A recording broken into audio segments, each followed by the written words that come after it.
Hello everyone, जय भीम, नमो बुद्धाय। स्वागत आप सभी का ट्रूथ लिटरेचर में। और आज हम डिस्कस करेंगे कुषाण वंश के बारे में। कुषाण वंश के बारे में जैसा हम सभी जानते हैं कि यह तथागत बुद्ध के धम्म को बढ़ाने में काफ़ी अधिक भूमिका रही है। तो आइए जानते हैं और लिखते हैं कि जब शक वंश की पकड़ सत्ता से कम हो रही थी, उसी समय एक और दक्षिणी पश्चिमी भागों से यूची जनजाति के विदेशी शासक का यहाँ आगमन होता है, जिसका नाम कजूसा कड़फीसेस था, जिसे आज कुषाण वंश के रूप में जाना जाता है।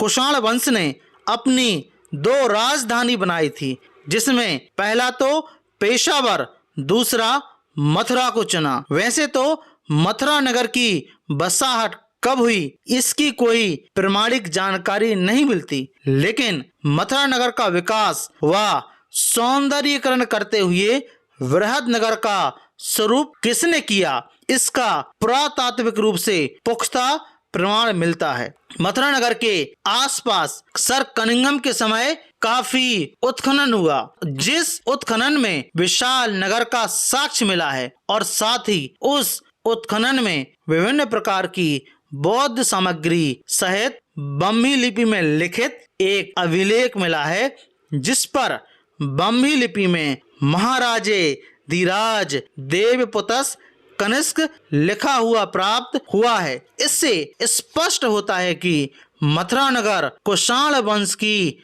राजधानी थी और उस समय बौद्ध संस्कृति अर्थात सम्यक संस्कृति अपने उच्चतम शिखर पर थी, जिसका प्रबल समर्थक कुषाण वंश के शासक सम्राट कनिष्क था।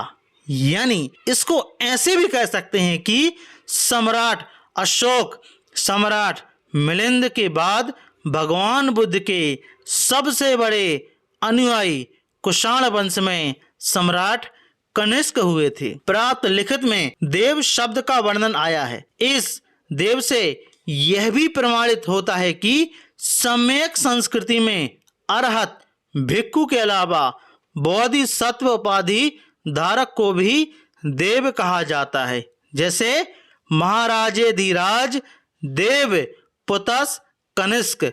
कनिष्क के कार्यकाल में ही बौद्धों की चौथी संगति कुंडलवन कश्मीर में हुई। आज के कई लोग कहते हैं कि इस संगति के बाद से सम्यक संस्कृति का हास होने लगा था, लेकिन वे उस हास का कोई साक्ष्य नहीं देते हैं। वस्तुतः कुछ ऐसा दिखता भी नहीं है, परंतु साक्ष्य जो कहता है वह ये है कि उस समय के बाद से सम्यक संस्कृति का विकास देश में चहु ओर फैलते हुए देश के बाहर यानी विदेश में भी खूब फैला था। उत्खनन से मिले अभिलेखों के आधार पर सम्राट कनिष्क से पूर्व सम्राट अशोक और सम्राट कनिष्क के बाद सम्राट समुद्रगुप्त ने भगवान बुद्ध के सम्यक मार्ग को फैलाने के लिए भिक्खु संघ को राज्य के स्तर पर काफ़ी मदद पहुंचाई थी, जिस वजह से ये दोनों सम्राट अपने अपने समय में अरहत भिक्खु अर्थात देव के प्रिय पात्र बन गए थे, जिसके परिणाम स्वरूप दोनों सम्राट को देवानंद की उपाधि मिल गई थी। उसी प्रकार सम्राट कनिष्क द्वारा आहूत चौथी बौद्ध संगति के बाद भगवान बुद्ध के ज्ञान मार्ग अर्थात सम्यक संस्कृति को चहु ओर फैलाने वाले विभिन्न लोगों को बोधिसत्व, अवलिकेतेश्वर, अमिताभ बुद्ध, मैत्रेय बुद्ध, मंजूश्री बुद्ध, तारा बुद्ध जैसी उपाधि नाम मिलने लगे थे।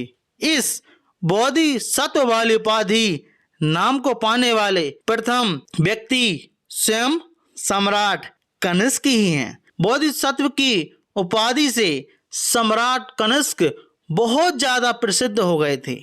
सम्राट कनिष्क के महापरिनिर्वाण के बाद आर्य महासांघिक संघ वाले भिक्खु संघ ने सम्राट कनिष्क की मूर्ति का निर्माण किया था। इस मूर्ति की बेस पर धम्म लिपि द्वारा महाराजस्य कनिकस्य बोधिसेनस्य धम्मदिस्य लिखवाया था। इस मूर्ति को चित्र में देखा जा सकता है। यह मूर्ति मथुरा नगर के पास से खुदाई में मिली है, जिसे आज मथुरा संग्रहालय में रखा गया है। इस बोधिसत्व की मूर्ति और उस पर की गई धम्म लिपि वाली लिखावट को मथुरा संग्रहालय में भी जाकर आप देख सकते हैं। महासांघिक आर्य संघ में सम्राट कनिष्क को बोधिसत्व की उपाधि मिलने के बाद तो समझिए कि उसके बाद कुषाण काल, गुप्त काल, वर्धन काल और पाल काल तक में बोधिसत्व, अवलिकेतेश्वर, अमिताभ बुद्ध, मैत्रेय बुद्ध, मंजूषी बुद्ध, तारा बुद्ध जैसी उपाधि को प्राप्त करने वालों की लाइन लग गई थी। मथुरा संग्रहालय में कुषाण काल की ऐसी ही उपाधि प्राप्त एक टूटी मूर्ति रखी है, जिस पर ब्राह्मी लिपि में बुद्धस्य अमिताभस्य लिखा हुआ है, जिसको आप चित्र में देख सकते हैं। कुषाण काल से पूर्व भगवान बुद्ध की मूर्ति की पहचान हेतु श्रीपाद, चैत्य और स्तूप का ही निर्माण होता था, लेकिन गुप्त काल में चौथी संगति के बाद से जो महासांघिक भिक्षु संघ बना था, उन सभी के द्वारा भगवान बुद्ध के श्रीपाद, चैत्य, स्तूप के अलावा मूर्ति स्वरूप में भी लोग स्थापित करने लगे थे। कुषाण काल का ही समय है जिसमें भगवान बुद्ध की असंख्य मूर्तियां पहाड़ों में, गुफाओं में, कंदराओं में, बुद्ध विहारों में, संगाराम में, चैत्य में स्थापित होने लगी थी। आज बामियान अर्थात अफगानिस्तान हो या तिब्बत, पेशावर हो या लंका, जापान हो, बलूचिस्तान, जहाँ भी भगवान बुद्ध की मूर्तियां प्राप्त होती हैं, वह सब सम्राट कनिष्क द्वारा गंधार कला से मूर्ति बनने के बाद की देन है। इसका बेहतरीन साक्ष्य कुषाण की दोनों राजधानी पेशावर और मथुरा के संग्रहालय में उत्खनन से मिली अनेक मूर्तियां और धम्म लिपि में लिखे गए अभिलेख संग्रहित हैं, जैसे आज देखा जा सकता है। साथ ही कुषाण काल के बाद से अवलिकेतेश्वर बुद्ध, तारा बुद्ध, मैत्रेय बुद्ध जैसी मूर्तियां भी बहुतायत में देखने को मिलने लगी हैं। सम्राट कनिष्क के समय लोगों का भगवान बुद्ध के प्रति झुकाव लगाव हो, इस नाते इस प्रकार के आर्य महासांघिक संघ का प्रचार प्रसार के साधन का कार्य कर रहे थे।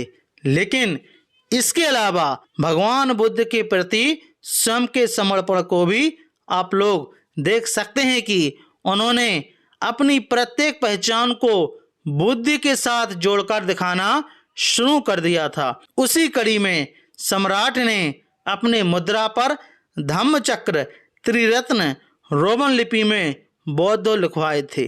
तो आई होप इस वीडियो के माध्यम से आप लोग समझ गए होंगे कि किस प्रकार से जो कुषाण काल था उसमें भगवान बुद्ध का जो धम्म था वह अपनी चरम सीमा तक पहुंच गया था। तो आई होप यह वीडियो आपके लिए यूज़फुल और इन्फॉर्मेटिव रही होगी। यदि आपको यह वीडियो, यह जानकारी अच्छी लगी हो तो प्लीज़ हमें कमेंट बॉक्स में ज़रूर बताएं। यदि आप ट्रूथ लिटरेचर पर नए हों, ट्रूथ लिटरेचर को आप सब्सक्राइब जरूर करें, साथ ही साथ हमारी वीडियोस को शेयर ज़रूर करें। जय भीम, जय भारत।